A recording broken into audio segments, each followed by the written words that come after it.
বন্ধুরা আজকে দেখাবো পোষ্য যে আছে, এই যে আমার রোজি দেখতে পাচ্ছ, এই নখ বড় হয়েছে। বাড়িতে যাদের যাদের পোষ্য আছে তারা নিজেরাও কিন্তু একটু চেষ্টা করলে নিজেরাই বাড়িতে এই নখগুলো কাটতে পারো। তার জন্য এই জিনিসটা লাগবে, এই যে দেখতে পাচ্ছ এটা যে কোনো পেট বা অ্যানিমালদের যে জিনিসপত্র কিনতে পাওয়া যায় সেরকম দোকানে গেলে কিন্তু এটা নখ কাটার জন্য নেল কাটার বললে এরা দেবে, ওখান থেকে কিনে আনতে পারবে। এই যে দাঁড়াটা আছে এইটা, ঠিক আছে, এটা দিয়ে কাটা যাবে। আমি দেখিয়ে দিচ্ছি কিভাবে সহজেই বাড়িতে যে কোনো সময় কাটতে পারবে সবাই। দেখতে পাচ্ছ এই যে নখগুলো বড় হয়েছে, এই যে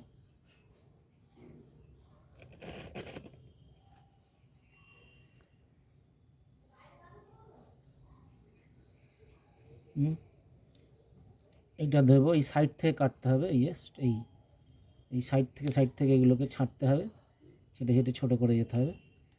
এই যে দেখা যাচ্ছে এই লাল অংশ থেকে সাদা অংশ যেটুকু এইটুকু শুধু কাটতে হবে। লাল অংশ আসলে কিন্তু সেখান থেকে বাদ দিয়ে দিতে হবে, মানে সেখান থেকে কাটা বন্ধ করে দিতে হবে। আর কখনো মাঝখান থেকে এইভাবে কাটলে হবে না, কখনো এইভাবে কাটলে হবে না, সবসময় সাইড দিয়ে দিয়ে কাটতে হবে। দেখো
দাঁড়া,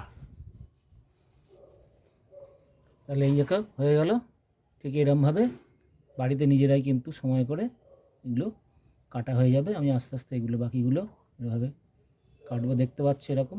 আর একটা আমি দেখিয়ে দিচ্ছি, এই যে সাদা অংশটা দেখা যাচ্ছে এইটুকু কাটবো, কিন্তু এই লাল অংশটার পর থেকে এইটা কিন্তু একদমই যেন হাত না পড়ে, তাহলে কিন্তু রক্ত বেরোবে। আর ব্লাড ফ্লোটা এদের এত বেশি, রক্ত একবার বেরোনো শুরু হলে কিন্তু সহজে বন্ধ হতে চায় না। সুতরাং এইভাবে সাইড দিয়ে কেটে কেটে ছোটো করে যেতে হবে। এইভাবে সাইড দিয়ে কাটতে হবে।